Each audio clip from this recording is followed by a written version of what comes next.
반갑습니다. 오늘은 우리 구약을 읽다 우리 왕정시대 분열 왕국 중에 북왕국 2부 순서입니다. 지난 시간 우리가 이 북이스라엘 역사상 가장 최악의 왕으로 뽑히는 이 아합에 대해서 보았습니다. 그 아합 왕은 그 금송아지를 하나님으로 예배하고 있었던 북이스라엘에다가 이 바알을 더 숭배하게 하고 아세라까지 숭배하게 하는 그런 이스라엘 전역의 우상으로 가득 차게 했던 왕이었습니다. 하지만 이렇게 극악으로 치닫던 이 북이스라엘에게 하나님은 엘리야와 엘리사 두 선지자를 보내셨죠.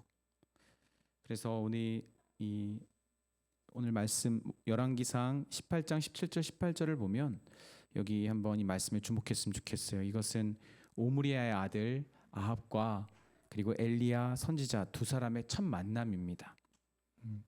엘리야를 볼 때에 아합이 그에게 이르되 이스라엘을 괴롭게 하는 자여 너냐?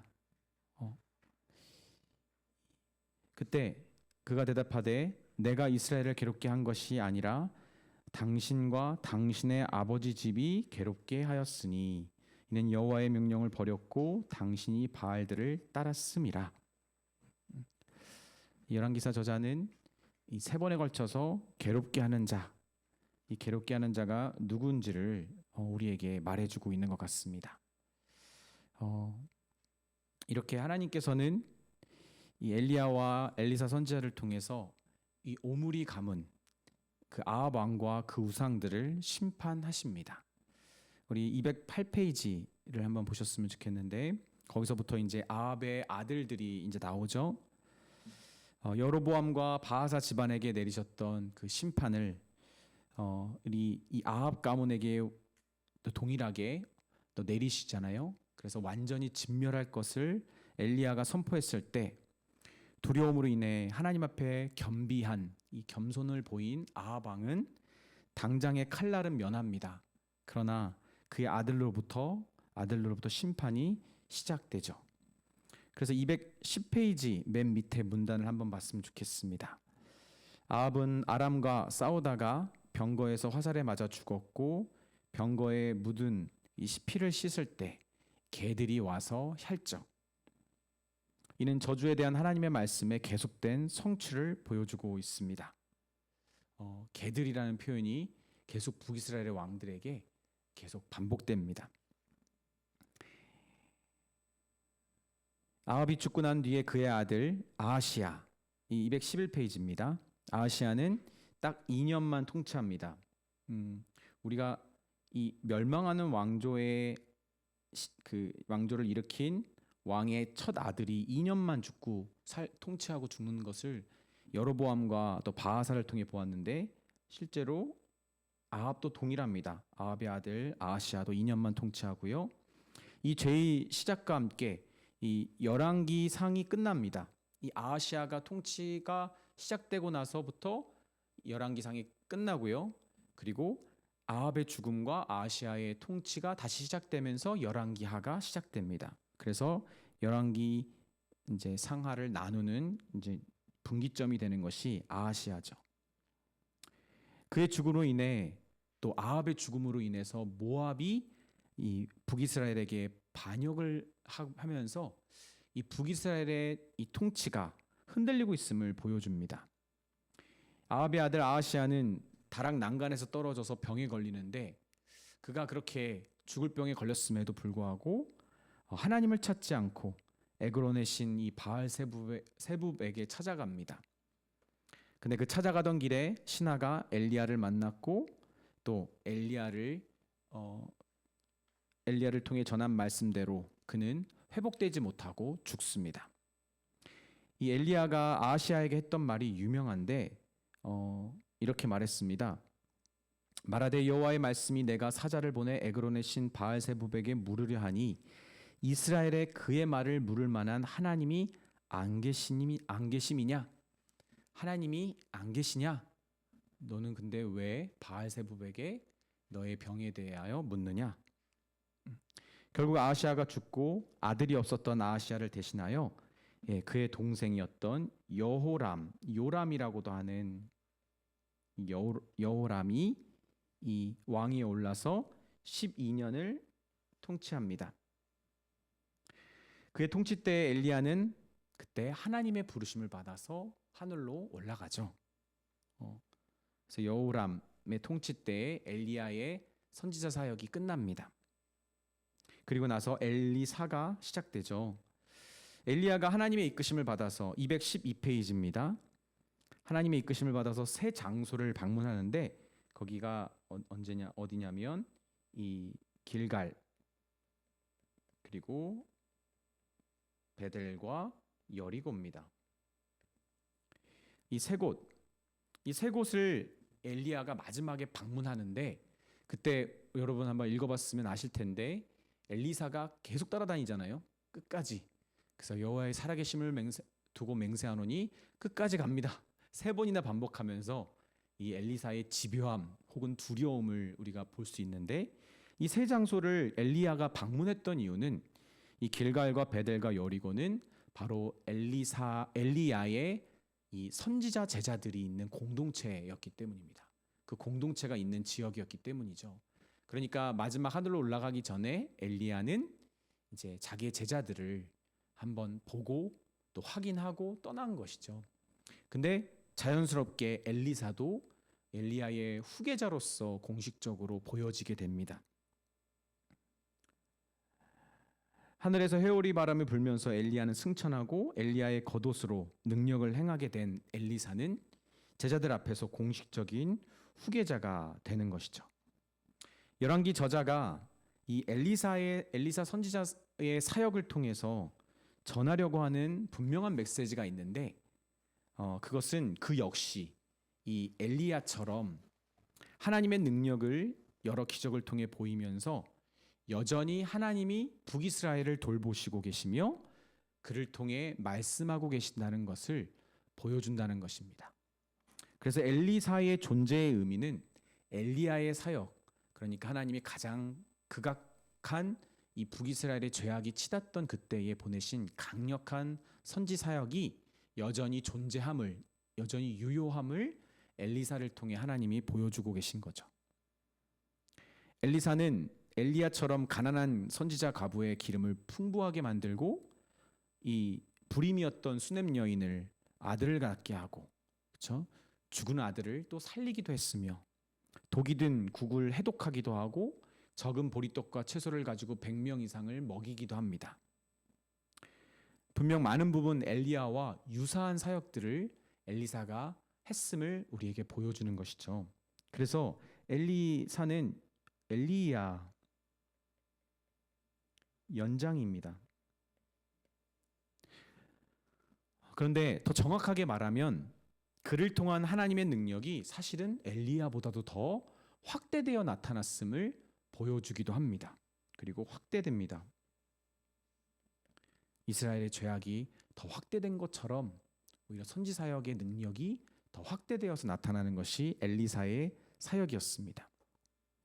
그는 적국 아람 왕의 군대 장군 나아만을 고친 사건, 그리고 그 아람 왕이 엘리사를 치러 보낸 군대를 보냈을 때 그 군대가 엘리사가 있었던 성읍을 둘러쌌지만 순식간에 그 군대가 이 사마리아 성으로 위치 이동이 돼 버리죠. 그런 황당한 정말 그리고 놀라운 사건이 일어납니다. 심지어 둘러싸인 이 사마리아 성 내부의 상황이 끔찍해지니까 엘리사를 죽이려 했던 이스라엘 왕이 엘리사를 죽이려고 할 때 담대하게 여호와의 구원을 선포하고 아람 군대를 쫓아낸 것이 바로 이 엘리사입니다. 213페이지를 보시면 이 엘리야 시대 아합 왕 때에 임했던 가문처럼 이 엘리사 시대에도 여호람의 왕의 통치 중에 아주 기근이 심하게 찾아오죠. 사마리아 성에. 심지어 여인들이 자신의 자녀를 먹는 사건이 벌어질 정도였습니다. 그 자녀가 이제 기근으로 인해서 죽은 자녀이든 아니든 간에 이 기근은 모세 언약에 따른 하나님의 저주인데 무려 이제 7년간 지속됐습니다. 엘리사는 이때 하나님의 명을 따라 아합 가문을 칠 예후에게 기름을 부어 줍니다. 그때 그리고 왕을 세우고 하나님의 심판의 말씀을 선포합니다. 특히 이 아합의 아내 이세벨을 이스라엘에서 죽게 해서 개들이 먹게 하실 거라는 예언을 포함한 그 메시지를 이 기근의 때에 예후를 세우시면서 하나님이 심판하시겠다라고 이 왕을 세우는 거죠. 214페이지를 보면 예후는 매우 포악한 사람이죠. 그는 전투 중에 부상 입은 그 여호람이 있는 이스라엘로 향해서 그곳에 병문안을 했었던 이 아하시아라는 유다 왕과 그리고 여호람을 모두 죽입니다. 카민스키 저자는 예후가 이 아합의 또 다른 아들 여호람의 시체를 이 아합이 죽여서 빼앗은 그 나봇의 밭에 던져서 하나님의 말씀이 또 성취되었음을 맨 윗줄에 지적하죠. 214페이지입니다. 맨 윗줄에. 그래서 하나님이 나봇의 밭에 던져질 것, 죽을 것을 예언했던 그 말씀이 또 지켜짐을 보게 됩니다. 그리고 그의 죽음으로 북이스라엘의 100년의 역사가 이제 지나가게 됩니다. 그래서 여호람까지 해서 이스라엘의 역사 100년이 지나갑니다. 그리고 본격적으로 우리가 예후에 대해서 한번 봤으면 좋겠는데, 그는 하나님의 말씀을 따라 이세벨을 죽이기도 합니다. 그리고 아합일가를 몰살하라는 그 기름 부음 받았을 때 받은 그 말씀, 심판의 말씀을 성취합니다. 그래서 아합의 아들들 70명을 죽입니다. 이렇게 엘리야 선지자가 선포했던 이 오므리 가문의 아들들 누구죠? 4대 가문.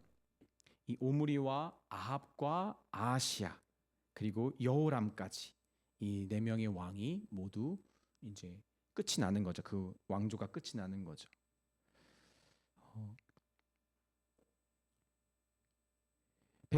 215페이지 맨 밑에 보면 또 예후는 이 아합 가문뿐만 아니라 아합이 가져온 바알 우상도 박멸합니다. 그는 이렇게 하나님의 뜻을 모두 실행하면서 하나님께 인정받는 왕으로서 그는 4대 그의 가문을 4대까지 하나님이 보존해 주시겠다는 약속을 받기도 했습니다. 그래서 바알까지 죽이고 아합의 아들들을 죽임으로써 하나님의 인정을 받습니다. 그리고 4대까지 하나님이 보호해 주신다고 하셨죠.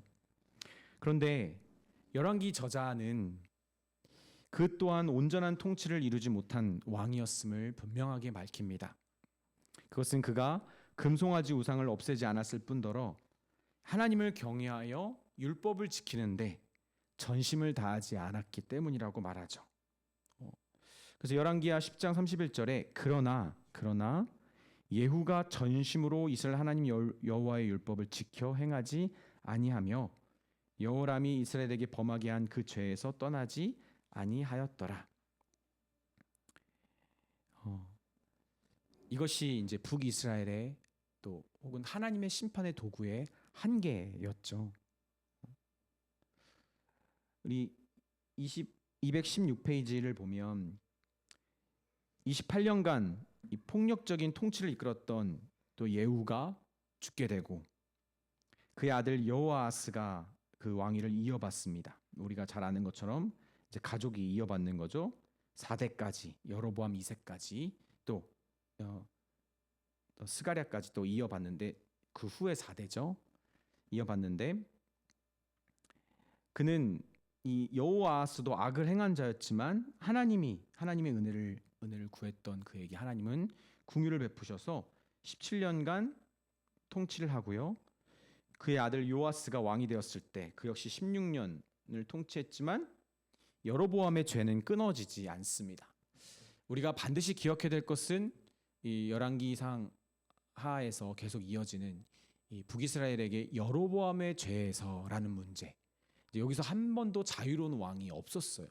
그러니까 처음부터 여로보암부터 19명의 왕이 계속 그 처음에 지었던 우상 숭배에서 이제 끊어지지 못함을 우리는 알 수 있는 것이죠. 그래서 여로보암의 죄를 그대로 요아스도 답습합니다. 하지만 그는 오히려 이 유다 왕 아마샤를 심판하는 하나님의 도구로 쓰임 받기도 합니다. 이 요아스가. 왜냐하면 그때 열왕기에서는 나오지 않지만 역대기에서 나오는데 이 아마샤 유대 왕이 에돔의 신을 섬기는 우상들을 섬기는 끔찍한 짓을 저지른 적이 있거든요. 어쨌든 에돔과의 전투에서 이겨서 교만해졌던 이 아마샤를 이 요아스가 이제 심판합니다. 요아스는 예루살렘에 들어가 성벽을 허물고 성전 재물을 약탈해서 사마리아로 가져갑니다. 제가 알기로는 북이스라엘의 왕들 중에서 남유다를 공격해서 성공을 이룬 왕이 2명으로 기억을 하는데, 어쨌든 요아스는 아주 기가 막히게 남유다를 감히 또 약탈해서 사마리아로 승리를 가져갑니다. 217페이지 위에서 10번째 줄 정도를 보시면 217페이지 10번째 줄을 보시면 북이스라엘과 남유다 즉 이스라엘 민족을 향한 하나님의 패할 수 없는 약속, 그 은혜를 베푸시는 약속이 이 북이스라엘의 때에도 시대에 계속 아직도 지켜지고 있음을 이 저자가 주목하죠. 그래서 단 한 번도 북이스라엘이 남유다보다 나았던 적이 없었다라고 말할 수는 없어요. 나았던 적이 정말 가뭄에 콩나듯이 있긴 있었습니다. 북이스라엘 역사에서 이 아합 다음으로 주목해야 될 왕이 있는데 그게 누구냐면 여로보암 2세입니다. 이 여로보암 2세가 아합 다음으로 주목해야 되는 중요한 왕입니다. 이 아버지 요아스와 섭정하는 12년간 이 북이스라엘은 특히 요아스의 도움으로 많은 영토를 회복하고 국력도 많이 부강해집니다. 그래서 한 40년간 이 여로보암 2세가 섭정 기간을 포함해서 통치를 했는데 그가 통치한 그의 시대에 누구죠? 호세아와 아모스와 요나 선지자, 이 8세기 북왕국 선지자들이 활동을 합니다. 이렇게 3명의 선지자가 적극적인 활동을 했다는 것은 특히 말씀 활동을 했잖아요. 그렇죠? 호세아서와 아모스서, 요나서까지 북이스라엘이 하나님의 이 은혜를 여전히 잊고 있다는 것을 말하고 있습니다. 선지자의 음성들이 아주 이렇게 적극적으로 들렸다라는 거, 하나님의 은혜가 임했다라는 거죠. 그러나 그들에게 베풀어지는 회복의 은혜에도 불구하고 또 부정적인 것도 있습니다. 그들은 우상을 끊어내지 못하고 있었고 이제 곧 임박한 하나님의 심판이 드러나고 그 심판의 때가 더 거세질 것을 예고하는 것이기도 합니다. 이렇게 하나님의 선지자들의 음성이 여러 명이 이렇게 반복해서 말하고 있다라는 것은 이 심판의 때가 하나님이 회개하라고 하시는 그 심판을 예고하는 말씀, 그 시대가 이제 점점점 오고 있다는 것을 말하고 있습니다. 그래서 여로보암 2세의 때의 이 40년간 통치는 긍정적인 면은 북이스라엘이 회복됐다라는 겁니다. 부강해졌다는 겁니다. 그런데 동시에 부정적인 면들이 꽤 많이 있습니다. 부유해지면서 부강해지면서 이제 죄악들이 또 다른 죄악들이 드러나죠. 우리 218페이지 호세아 선지자를 먼저 보겠습니다. 호세아 선지자는 히스기야가 남유다의 왕이 됐던 시대에 활동을 시작한 이 북왕국의 8세기 선지자입니다. 우리가 잘 아는 것처럼 여호수아, 호세아, 그다음에 예수가 다 같은 이름입니다. 히브리 이름으로서. 그를 통해 하나님은 결혼의 관계에서 이 호세아를 통해서 하나님은 이 결혼의 관계에서 음란과 음행을 저지르는 이 부정한 여인을 통해서 북이스라엘의 죄악을 폭로하십니다. 호세아는 결혼의 관계를 통해 음행과 음란을 저지르는 이 여인, 아내, 북이스라엘의 죄를 폭로합니다. 218페이지 맨 밑에 단에 보면 하나님께서 이스라엘과 맺은 언약의 관계가 이 결혼과 유사하다라는 거, 그 점을 명심하라는 그 저자의 말은 하이라이트 칠 필요가 있습니다. 아주 중요한 말입니다. 따라서 호세아를 상징하는 그림은 이 반지죠. 결혼, 약속을 의미하는, 언약을 의미하는 반지입니다. 결혼 반지요. 당시 가장 거룩한 사람으로 존경받고 있었던 선지자 중에 선지자 호세아. 그 호세아는 하나님의 명령을 따라 가장 부정했던 여인, 음란한 여인, 그녀가 진실로 이제 몸을 파는 창녀였는지 아닌지는 사실 논란이 있습니다. 그리고 그것이 아직 음란한 짓을 저지르지 않았지만 저지를 것을 예고하고 음란하다고 말한 것인지 아닌지도 논란의 여지가 있는 건 맞지만, 저는 좀 더 문자적으로 정말로 부정한 여인, 누구나 아는 선지자처럼 누구나 부정하다라고 여길 만한 여인과 그 여인이 바로 고멜이었다라고 봅니다. 그렇게 부정한 여인이었던 고멜과 결혼하는 은혜를 호세아 선지자는 하나님의 명령을 따라 베풉니다. 근데 그런 놀라운 언약 관계를 맺었음에도 다시 음행을 저지른 그 여인을 위해 남편 호세아는 그 여인의 값을 또 치르는 그 구속을 행하죠.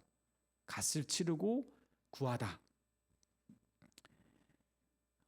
그래서 현재 북이스라엘은 호세아와 고멜 사이에 태어난 이스라엘, 심판의 자리가 있었던 이스라엘, 계속 피 흘리는 자리였죠.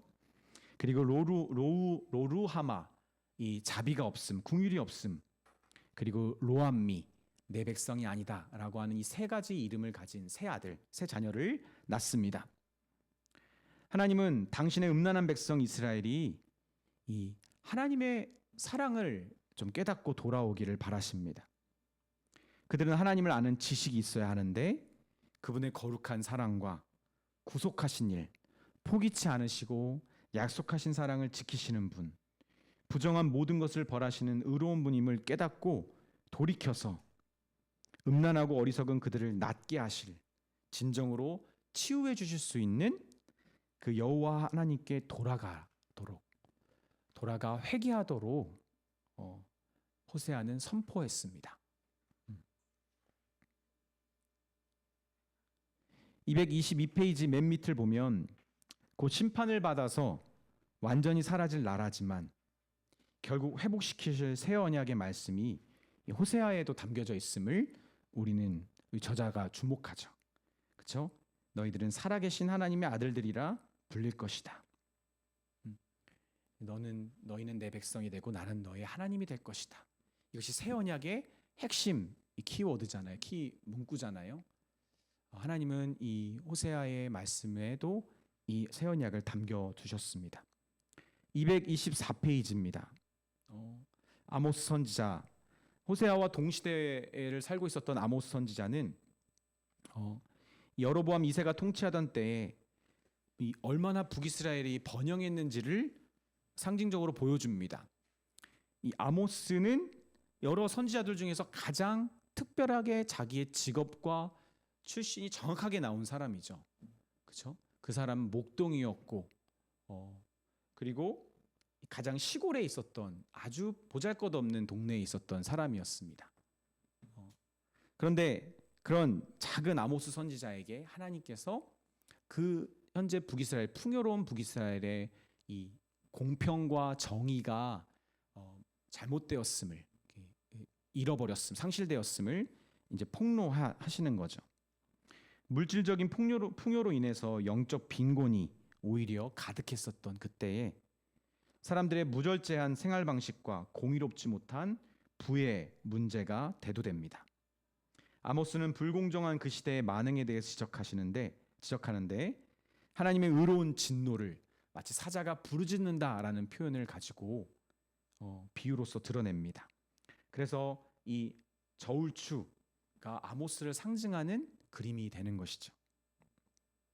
가난한 자들을 학대하고 압제하면서 부정한 이득을 취하는 이스라엘의 모습을 고발하면서 하나님이 이를 보응하실 것을 아모스는 외칩니다.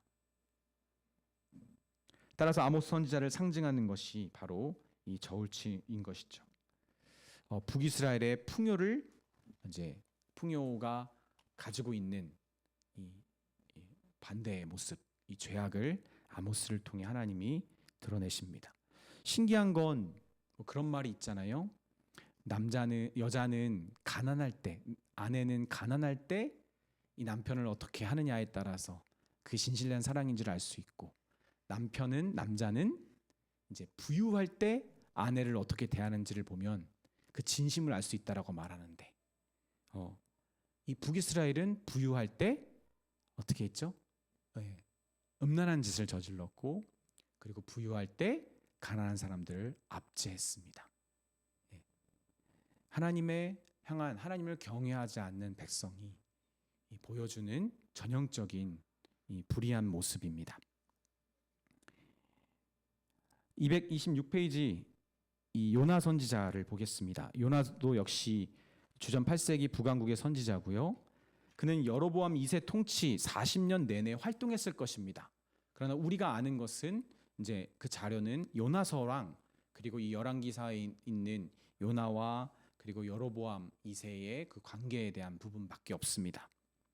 근데 그는 우리가 알지 못하는 많은 활동들을, 선지 사역들을 분명히 호세아와 아모스처럼 했을 것입니다. 그는 당시 3일을 걸어야 할 만큼 크고 부유하면서 중요했던 이 아시리아의 수도죠. 니느웨. 그 니느웨로 하나님이 보내십니다. 아시리아는 북이스라엘과 적대국입니다. 그리고 후에 곧 북이스라엘을 멸망시키러 올 나라입니다. 하나님은 그런데 그런 나라의 도성이었던 니느웨 사람들이 회개할 수 있도록 이 북이스라엘의 선지자를 보내셨다는 것이 놀라운 일인 거죠. 저는 요나서에서 두 가지 중요한 메시지를 담고 있다라고 봅니다. 저자도 그것을 이야기하는데, 가장 중요한 것은 하나님의 은혜로우심, 긍휼, 자비로우심, 하나님의 이 무궁하십니다. 하나님의 긍휼입니다. 하나님께서 북이스라엘의 선지자 요나를 보내심으로써 우리라고 말할 수 있는 요나와 북이스라엘뿐만 아니라 그들 이방인 선원들, 요나랑 배를 탔었던, 욥바로 가는 배를 탔었던 이방인 선원들과 이 니느웨 사람들에게도 한없는 긍휼을 베푸시는 분이 하나님이시다라는 것, 그것을 요나서가 보여주고 있는 것이죠. 근데 두 번째는 저는 회개하지 않는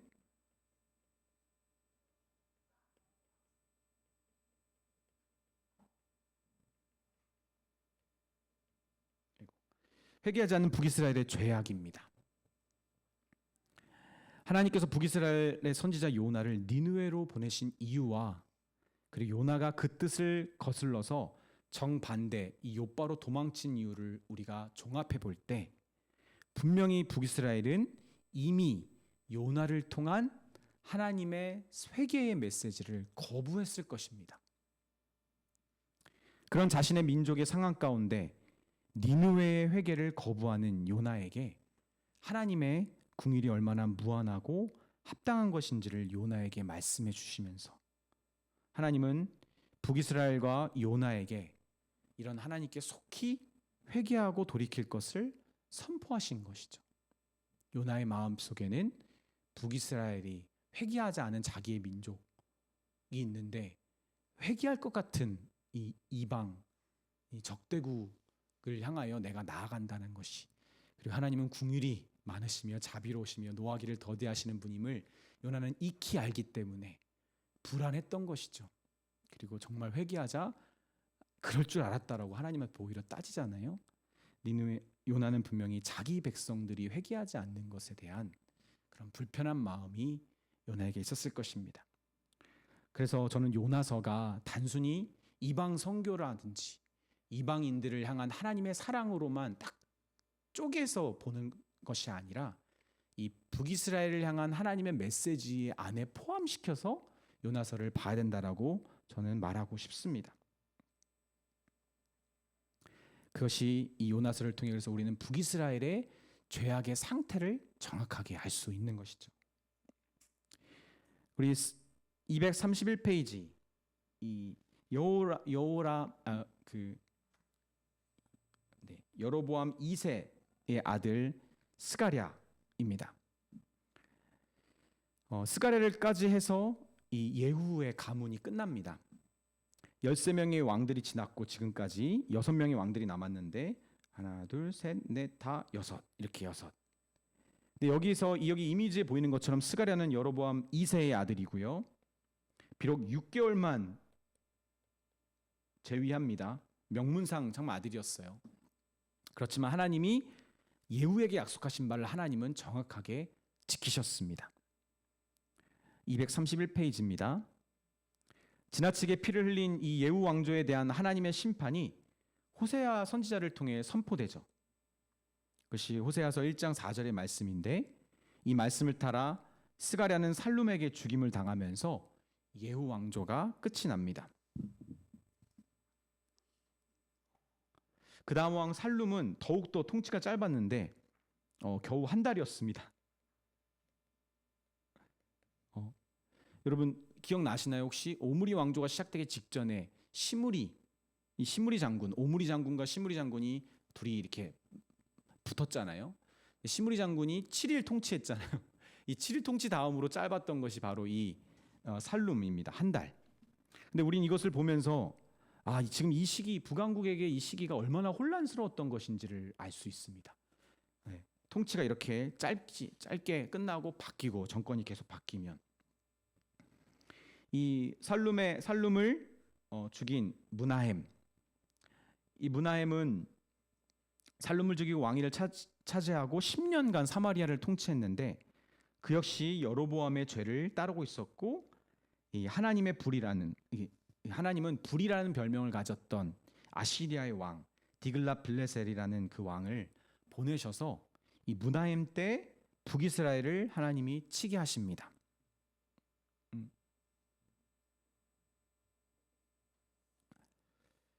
이 왕은 쇠퇴하는 이 아시리아를 아주 부흥시켰던 고대 세계의 많은 지역을 정복한 아주 전쟁에 능한 유명한 왕이었습니다. 근데 무나헴은 하나님의 도우심을 구하지 않고 이 왕에게 1000달란트를 이 조공으로 바치면서 이 북왕국을 아시리아의 속주국으로 바로 갖다 바칩니다. 하지만 이것은 임박한 심판을 막는 임시 방편에 불과했죠. 이 무나헴이 죽고 그 아들 부가히야는 이제 2년간 통치를 했는데 오랜 기간 힘을 빌려서 2년입니다. 이 오랫동안 힘을 길러왔던 이 베가에 의해서 금방 죽임을 당합니다. 베가는 8년 동안 단독 통치를 했는데 그때 베가는 아람 왕 르신과 연합합니다.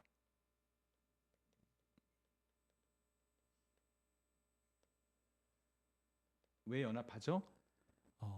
남유다를 공격하려고.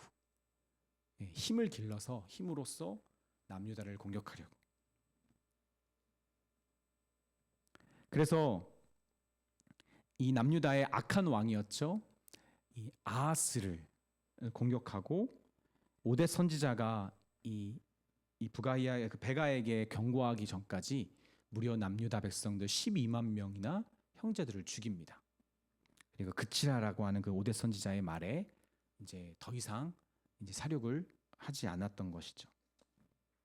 그런데 중요한 것은 이사야서 7장과 8장의 내용인데 이 악한 왕 아하스가 이런 이 이스라엘과 아람의 연합군이었던 이 연합군의 공격에 이사야 선지자가 분명 이것은 하나님이 뜻하신 거니까 아시리아에게 도움을 구하지 말고 하나님께 도움을 청해라라고 외쳤음에도 불구하고 아시리아에게 손을 벌립니다. 그래서 결국은 아시리아의 왕 이 디글랏 빌레셀에 의해서 수많은 성읍들이 점령당하고 주민들이 포로로 끌려가게 되는 것이 이 북이스라엘의 상황이었죠. 이 아시리아는 아람과 북이스라엘을 이제 친 것입니다. 이 호세아 왕을 그 다음에 호세아 왕이 마지막인데 233페이지입니다. 그리고 나서 호세아는 베가를 살해하고 왕이 오릅니다. 베가는 이미 아시리아에게 이제 패배했기 때문에 힘을 잃었죠. 처음에 그도 이제 호세아도 아시리아에게 충성하는 듯한 모습을 보였지만 그 다음 이 디글랏 빌레셀 왕 다음이었던 살만에셀 5세에게 조공을 바치다가 반역을 꾀합니다. 근데 믿는 구석이 있었어요. 바로 애굽을 기댔던 거죠. 애굽을 통해서 도움을 얻어서 애굽 왕 이름도 잊을 수 없어요. 소입니다. 소를 힘을 빌어가지고 아시리아에게 반역을 꾀하려고 하다가 이에 진노한 아시리아 왕에게 바로 사로잡혀서 감옥으로 끌려갑니다. 그리고 아시리아 왕 이 살만에셀 5세는 그 사마리아를 3년 동안 포위하고 그리고 함락시킵니다. 호세아가 왕이 된 지 9년째 있었던 일인데 이게 주전 722년입니다. 살만에셀 5세가 사마리아를 무찌르고 같은 해 이 왕이 바로 722년에 죽었거든요. 같은 해 사르곤 2세가 이 이스라엘을 다른 도시로 분산시킵니다. 그리고 외국인들을 강제로 이주시키는 그 정책을 펼치죠. 그것이 이제 오늘날 그 예수님 시대의 사마리아인들이 이제 유대인들에게 인정받을 수 없었던 이 혼합된 이 인종의 근거입니다. 235페이지를 보면 이 일을 하나님께서 행하신 이유, 아시리아를 당신의 심판의 도구로 사용하셔서 이 북이스라엘을 결국은 멸망시키신 그 뜻을 열왕기 저자가 이렇게 밝히죠. 17장 7절 8절인데 이 일은 이스라엘 자손이 자기를 애굽 땅에서 인도하여 내사 애굽 왕 바로의 손에서 벗어나게 하신 그 하나님 여호와께 죄를 범하고 또 다른 신들을 경외하며 여호와께서 이스라엘 자손 앞에서 쫓아내신 이방 사람의 규례와 이스라엘 여러 왕이 세운 율례를 행하였음이라. 구원자 하나님의 은혜를 버리고 다른 신들과 그 다른 신들의 법을 따른 죄가 바로 북이스라엘의 죄라는 것이죠. 근데 열왕기 저자는 여기서 더 두 가지의 또 다른 죄악을 폭로합니다. 이스라엘 자손이 점차로 불의를 행하여 그 하나님 여호와를 배역하여 모든 성읍의 망대로부터 견고한 성에 이르도록 산당을 세우고 모든 산에서와 푸른 나무 아래에서 목상과 아세라상을 세우고 또 여호와께서 그들 앞에서 물리치신 이방 사람 같이 모인 그곳 산당에서 분향하며 악을 행하여 여호와를 경노하게 하였으며 우상을 섬겼으니 이는 여호와께서 그들에게 행하지 말라고 말씀하신 일이라. 네. 여로보암의 죄죠. 우상을 섬기게 된 것. 이것을 끊지 못하고 오히려 그것을 확대시킨 죄가 북이스라엘에게 있었죠. 또 무엇이 있죠? 여호와께서 각 선지자와 선견자를 통하여 이스라엘과 유다에게 지정하여 이르시기를 너희는 돌이켜 너희 악한 길에서 떠나 나의 명령과 율례를 지키되 내가 조상들에게 명령하고 내 종 선지자를 통하여 너에게 전한 모든 율법대로 행하라 하셨으나 그들이 듣지 아니하고 목을 곧게 하기를 그들의 하나님 여호와를 믿지 아니하던 그들의 조상들의 목같이 하여 여호와께서 이스라엘에게 심히 노하사 그들 앞에서 제거하시니 오직 유다 지파 외에는 남은 자가 없으리라. 하나님의 궁휼하심과 그 언약을 지키시려는 뜻대로 보내신 그 선지자들을 그 선지들의 능력도 보고 음성도 많이 들었지만 그들은 듣고도 깨닫지 않고 우상 숭배를 지속하면서 하나님의 언약을 깨트린 것입니다. 이것이 북이스라엘의 죄입니다. 여러분 북이스라엘의 이 1부 2부를 통해서 북이스라엘의 상황을 보면서 여러분 무슨 생각이 드십니까? 여러 왕들이 나와서 그 왕의 이름을 어떻게 기억해야 되나 강의한 저도 헷갈립니다. 근데 그게 중요한 게 아니라 우리가 꼭 기억해야 될 게 있어요. 여로보암의 죄, 그 자신이 비정통이었던 그 자리에서 하나님의 약속을 의지하지 못하고 다른 것을 붙잡고 그 왕권을 지키려고 했던 그 죄로부터 쭉 북이스라엘이 이어져 왔던 것이죠. 이 문제가 여러분, 우리에게도 동일하게 있을 수 있습니다. 사실 우리는 남유다 쪽이 아니에요. 우리는 북이스라엘 쪽이죠. 우리는 음란한 고멜과 같은 부정한 여인이었으나 결혼이라고 꿈도 꿀 수 없는 창녀와 같은 여인이었으나 하나님이 우리를 궁휼히 여기시고 우리를 사랑하사 그 거룩하신 남편이 우리의 남편이 되어서 우리와 결혼을 맺어주신 거잖아요. 그리고 이 결혼에 우리의 근거가 없습니다. 우리가 뭔가 정결하고 순결한 처녀였지도 않았고, 우리 안에는 뭔가 신부가 되기 위한, 아내가 되기 위한, 부모, 엄마가 되기 위한 좋은 훈련과 습관과 좋은 집안의 배경도 전혀 없었고, 그랬는데 하나님이 결혼을 맺어주셔서 우리의 남편이 되어주셨는데, 그런데 계속 결혼 생활 내내 나는 창녀였으니까 나에게는 좋은 아내가 될 재질과 자격이 없으니까 계속 엉뚱한 것을 가져다가 이 결혼 생활을 유지하려다가 다 결혼 생활을 망쳐버린, 이게 북이스라엘의 죄와 동일하고 여러분 우리에게도 일어날 수 있는 문제입니다. 왜냐하면 우리에게는 근거가 없잖아요. 예수밖에는. 예수 외의 근거를 잡으려고 하는 그런 사람들은 반드시 이런 우상을 따라 하나님의 언약을 이제 더럽게 할 수 있다라는 것입니다. 북이스라엘의 왕들은 더욱 악해졌습니다. 그러나 하나님은 엘리사 선지자를 통해 더욱 능력과 그리고 하나님의 돌보심을 보여주셨습니다. 예후라는 하나님의 심판의 도구를 통해 하나님의 진노도 보여주셨지만 전심으로 하나님께 나아오지 못하는 그 예후를 보면서 예후처럼 북이스라엘 백성들은 하나님께 나오지 못했습니다. 하나님은 북이스라엘의 영토와 삶을 회복시키시고 부유함까지도 허락해 주셨지만 북이스라엘은 오히려 이것을 가지고 더욱 불평등과 그리고 무절제함을 일삼습니다. 신실한 남편 하나님과의 언약을 깨트리는 음행을 저지릅니다. 음란한 여인이었던 자를 아내로 맞이하게 준 그 은혜를 저버렸습니다.